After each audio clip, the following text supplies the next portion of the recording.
নামাজের ভিতরে 5টি জায়গায় দোয়া কবুল হয়। আমরা এটা অনেকেই জানি না। আমরা নামাজের পরে দোয়া নিয়ে মারামারি শুরু করি, নামাজের পরে দোয়া করা যাবে না, এই করা যাবে না, সেটা করা যাবে না। তবে নামাজের ভিতরে কিছু সময় আছে যে সময় দোয়া করলে দোয়া কবুল হয়, এটা আমরা অনেকেই জানি না।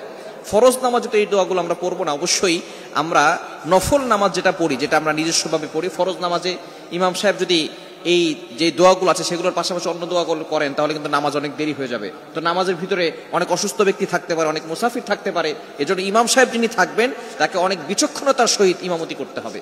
এজন্য ফরজ নামাজে নয়, আপনি যখন একাকী নামাজ পড়বেন, ফরজ নামাজে অন্যান্য দোয়া পড়াটা ঠিক নয়, আপনি নফল নামাজে এই আমলগুলো করতে পারেন। এই নামাজের ভিতরে 5টি জায়গা আছে যেখানে দোয়া করলে আল্লাহ পাক রব্বুল আলামিন আপনার দোয়াগুলো অ্যাকসেপ্ট করে নেবেন, কবুল করে নেবেন। এক নাম্বার হচ্ছে তাকবীরে তাহরিমা আল্লাহু আকবার বলার পরে আমরা একটা সানা পড়ি না, এই সানা কিন্তু একটা দোয়া। আমরা তাকবীরে তাহরিমা আল্লাহু আকবার বলার পরে সূরা ফাতিহার আগে এই সময়টা দোয়া কবুল হয়, আমরা এটা অনেকেই জানি না। এই সময় আমরা সানা পড়ি, সুবহানাকাল্লাহুম্মা ওয়া বিহামদিকা ওয়া তাবারাকাসমুকা ওয়া তাআলা জাদ্দুকা ওয়া লা ইলাহা গায়রুক, এই দোয়াটা আমরা পড়ি না। এটা হচ্ছে আল্লাহ তাআলাকে প্রশংসার যে বাক্যগুলো আছে এগুলো বলে আমরা আল্লাহকে সন্তুষ্ট করতে চাই, আল্লাহকে স্যাটিসফাই করতে চাই। সুতরাং এখানে নবী সাল্লাল্লাহু আলাইহি ওয়াসাল্লাম আরো অনেক দোয়া পড়তেন, আল্লাহুম্মা বাঈদ, এবং আরো অনেক দোয়াগুলো নবীজি সাল্লাল্লাহু আলাইহি ওয়াসাল্লাম এখানে অ্যাড করতেন। কিন্তু আমরা শুধুমাত্র সানা পড়েই নামাজে চলে গেলে নামাজ হয়ে যাবে, এতে কোনো সমস্যা নাই। তবে নফল নামাজ আপনি এই সময় দোয়া করতে পারেন। তাকবীরে তাহরিমা আল্লাহু আকবার, যখন আপনি নামাজে ঢুকছেন আল্লাহু আকবার বলার পরে এই সময়টা আপনি সানা পড়ার পরে আপনি দোয়া করতে পারেন। নফল নামাজে এই সময় আপনি দোয়া করবেন, সূরা ফাতিহা পড়ার আগে এই সময় দোয়া কবুল হয়। দ্বিতীয় নাম্বার হচ্ছে রুকুতে যাওয়ার পরে দোয়া করলে দোয়া কবুল হয়। নফল নামাজে আপনি অবশ্যই চেষ্টা করবেন নফল নামাজে এই সময়গুলোতে দোয়া করার। যখন রুকুতে যাই সুবহান রাব্বিয়াল আযীম আমরা পড়ি, রুকুতে গিয়ে আমরা মাথাটাকে নিচু করে দেই। এমন একটা সময় আমরা তখন থাকি যখন পিছন থেকে যদি আমাদেরকে কেউ ধাক্কা দেয় অথবা আমাদেরকে কেউ আঘাত করে তাহলে আমরা পড়ে যাব। আমরা এমন একটা অবস্থায় থাকি, তখন আমরা রুকুতে মাথাটাকে ঝুঁকিয়ে দিয়ে আল্লাহকে বলতে চাই, আল্লাহ সুবহান রাব্বিয়াল আযীম, আপনি পবিত্র, আপনি বড় মহান।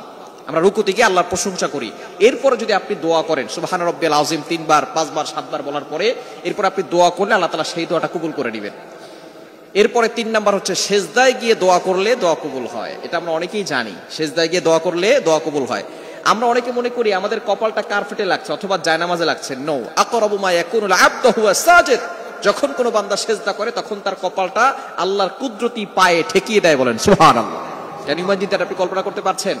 আপনি মনে করছেন যে আপনার কপালটা কার্পেটে লাগছে অথবা টাইলসে লাগছে অথবা আপনার জায়নামাজে লাগছে। নো, আপনার কপালটা আল্লাহর কুদরতি পায়ে ঠেকিয়ে দিয়েছেন।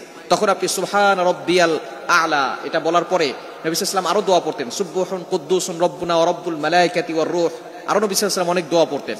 তো আপনি এখানে দোয়া করতে পারেন সেজদায় গিয়ে, নফল নামাজে সেজদায় গিয়ে আপনি আল্লাহর কাছে বলতে পারেন, রব্বানা আতিনা ফিদ দুনিয়া হাসানা ওয়া ফিল আখিরাতি হাসানা ওয়া কিনা আযাবান নার, এই দোয়াগুলো আপনি পড়তে পারেন। 4 নাম্বার হচ্ছে 2 সেজদার মাঝখানে যখন আমরা বসি ওই সময় দোয়া কবুল হয়। এই সময় নবী সাল্লাল্লাহু আলাইহি ওয়াসাল্লাম একটা দোয়াও পড়তেন, আমরা এই দোয়াটা অনেকে পড়ি না। আল্লাহুম্মা গফিরলি ওয়ারহামনি ওয়ারযুকনি ওয়াহদিনি ওয়াআফিনি, এই দোয়াটা আমরা অনেকে পড়ি না। আপনি যখন সেজদা করলেন আল্লাহর প্রশংসা করলেন, আল্লাহর প্রশংসা করার পরে আল্লাহর কাছে কিছু চাইলে আল্লাহ তাআলা সেটা দিয়ে দেন।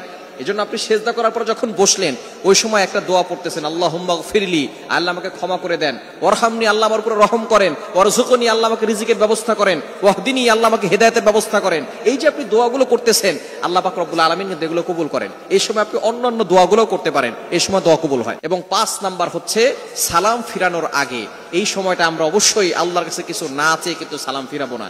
এই সময় নবী সাল্লাল্লাহু আলাইহি ওয়াসাল্লাম একটা দোয়া পড়তেন, আল্লাহুম্মা ইন্নী আউযু বিকা মিন আযাবিল কবর ওয়া আউযু বিকা মিন আযাবি জাহান্নাম ওয়া আউযু বিকা মিন ফিতনাতিল মাহইয়া ওয়াল মামাত ওয়া আউযু বিকা মিন ফিতনাতিল মাহইয়া ওয়াদ দাজ্জাল।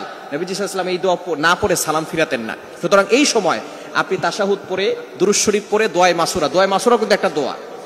আবু বকর সিদ্দিক রাদিয়াল্লাহু তাআলা জানিয়ে দিয়েছেন, তিনি এই দোয়াটা পড়তেন, রাসূল সাল্লাল্লাহু আলাইহি ওয়াসাল্লাম নিজে শিক্ষা দিয়েছেন। দোয়ায়ে মাসুরা একটা দোয়া, আপনি আপনার গুনাহের জন্য দোয়া করছেন। এই জায়গায় আপনি অন্যান্য দোয়াগুলো অ্যাড করতে পারেন যেগুলো আপনি আল্লাহর কাছে চাচ্ছেন। সুতরাং নামাজের ভিতরে এই 5টি জায়গায় দোয়া কবুল হয়।